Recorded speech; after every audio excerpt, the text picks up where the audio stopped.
Assalamualaikum warahmatullahi wabarakatuh. Perkenalkan, nama saya Filza Hanifah. Saya dari Prodi PGSD Universitas Muhammadiyah Kota Tangerang dengan dosen pembimbing Pak Mawardi. Di sini saya ingin memaparkan materi tentang konsep dasar ilmu pendidikan. Teman-teman tahu nggak sih apa itu pendidikan?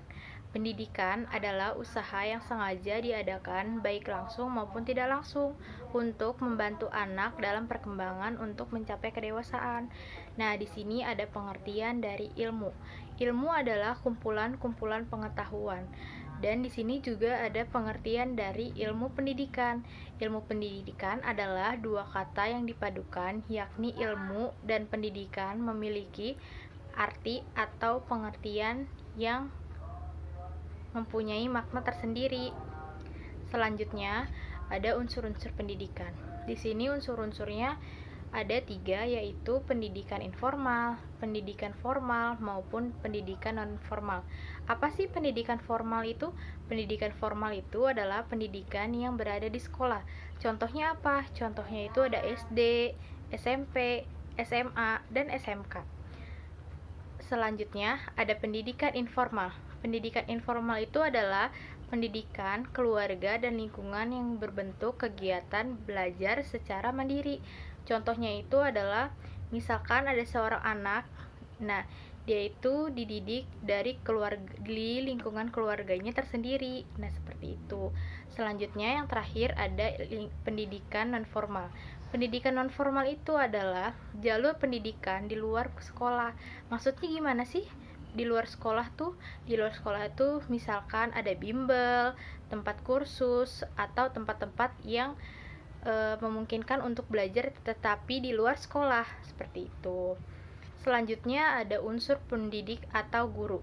Pendidik adalah orang yang memikul pertanggungjawaban untuk mendidik. Nah, mendidik si anak contohnya. Selanjutnya ada unsur siswa atau peserta didik.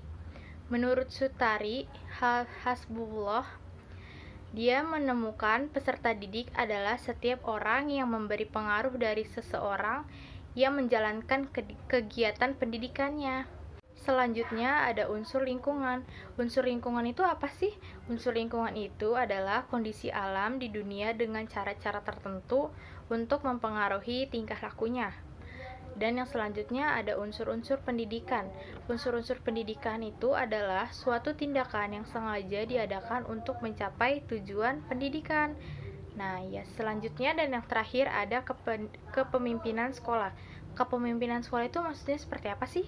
Nah, kepemimpinan sekolah ini adalah kegiatan untuk mempengaruhi orang-orang yang diarahkan terhadap pencapaian tujuan organisasi. Jadi, bagaimana nih tujuan organisasinya ingin tercapai? Nah, di atasnya pasti ada pemimpinnya, seperti itu.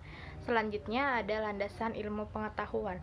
Di sini landasannya ada 3. Yang pertama, landasan filosofi pendidikan. Apa sih filosofi pendidikan itu? Nah, di sini tuh asumsi filosofi itu dia tuh dijadikan tolak ukur dalam rangka pendidikan. Dan selanjutnya ada landasan hukum. Landasan hukum ini yang bersumber dari peraturan perundang-undangan yang berlaku dan dijadikan titik tolak untuk pendidikan juga. Dan yang selanjutnya ada landasan ilmiah pendidikan. Apa sih landasan ilmiah pendidikan ini? Nah, landasan pendidikan ilmiah ini adalah asumsi tentang pendidikan manusia sebagai sarana pendidikan apa adanya dalam rangka pendidikan.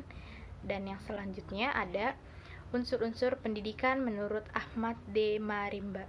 Nah, di sini itu ada Bapak Ahmad itu mempunyai 5 unsur. Yang pertama ini adalah usaha adalah bimbingan, pemimpinan atau pertolongan yang dilakukan secara sadar. Nah, kita sebagai manusia itu harus memiliki usaha nih. Bagaimana kita mau maju? Nah, kita harus mempunyai usaha seperti itu. Dan yang kedua ada pendidik, pemimpin, atau penolong.